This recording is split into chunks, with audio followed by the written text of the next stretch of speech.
عن انس رضی اللہ تعالی عنہ قال ضحى رسول اللہ صلی اللہ علیہ وسلم بکبشین املحین اقرنین۔ حضرت انس رضی اللہ تعالی عنہ سے فرماتے ہیں کہ میں نے رسول اللہ صلی اللہ علیہ وسلم کو یہ دیکھا ہے، قربانی فرمائی ہے دو مینڈھوں کی جو اقرنین تھے اور املحین تھے، اور آپ صلی اللہ علیہ وسلم نے اپنے قدم مبارک اس کے پہلو پر رکھے ہوئے تھے اور فرماتے ہوئے یہ میں نے سنا بسم اللہ واللہ اکبر۔ حضرت انس رضی اللہ تعالی عنہ کی اس حدیث مبارکہ میں رسول اللہ صلی اللہ علیہ وسلم نے قربانی کے لیے دو جانور منگوائے۔ ان جانوروں کی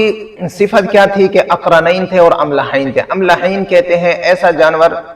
ایسا دمبا کہ جس کے اندر سیاہ رنگ بھی ہو اور سفید بھی ہو، کچھ سیاہی ہو کچھ سفیدی ہو، اور اقرنین کہتے ہیں بڑے بڑے سینگ والے کو، یعنی کہ ایسا دمبا تھا جس کو سفید اور سیاہی والا دمبا کی جس میں آمیزش ہو، اس کو ہم کہتے ہیں چت کبرا۔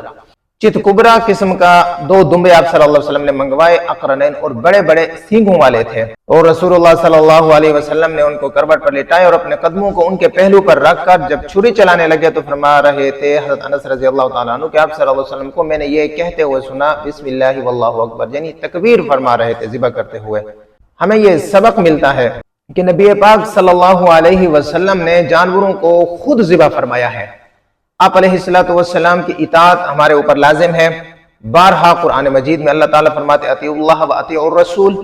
کہ لوگو اللہ اور اس کے رسول صلی اللہ علیہ وسلم کی اطاعت فرماؤ۔ ایک اور مقام پر ہے نبی پاک صلی اللہ علیہ وسلم کے بارے میں اللہ تبارک و تعالیٰ فرماتے ہیں لقد کان لکم فی رسول اللہ اسوۃ حسنہ، آپ صلی اللہ علیہ وسلم کی زندگی تمہارے لیے بہترین نمونہ ہے۔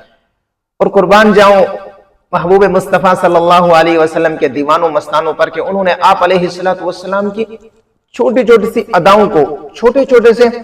انداز کو بھی اس انداز میں محفوظ فرمایا کہ خدا کی قسم امت پر احسان کر دیا قیامت کی صبح تک۔ اب انہوں نے آپ صلی اللہ علیہ وسلم کی قربانی کے جانور کے رنگ کو بھی محفوظ کیا۔ محبت کی بات ہے، اس کا رنگ کیسا تھا، اس کے سینگ کیسے تھے، سبحان اللہ، مینڈھا تھا، کیا جانور کس قسم کا تھا۔ اچھا، اس کے بعد لٹانے کے انداز کو آپ صلی اللہ علیہ وسلم نے اس کو کروٹ پر لٹا کر خود اپنے قدم پہلو پر لٹا کر اس کے اوپر اپنے قدم رکھے ہوئے تھے، سبحان اللہ۔ اور اس کے بعد جو آپ صلی اللہ علیہ وسلم گویا ہوئے بسم اللہ واللہ اکبر، تو صحابہ نے اس کو بھی بیان فرما دیا۔ تو یہ صحابہ کی محبت ہے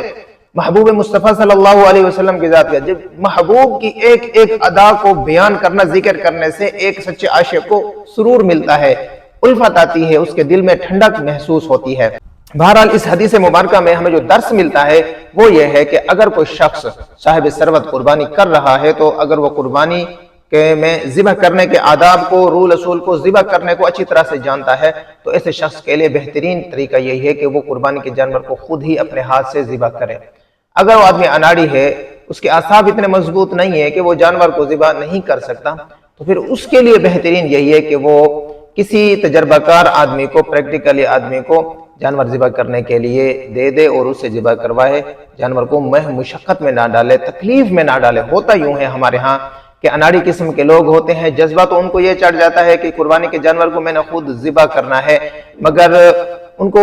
ذبح کرنا کا کوئی رول اصول نہیں آتے، نہ کوئی ان کا تجربہ ہوتا ہے زندگی میں، بس وہ یہ کہتے ہیں کہ شاید چھری چلا لی تو بس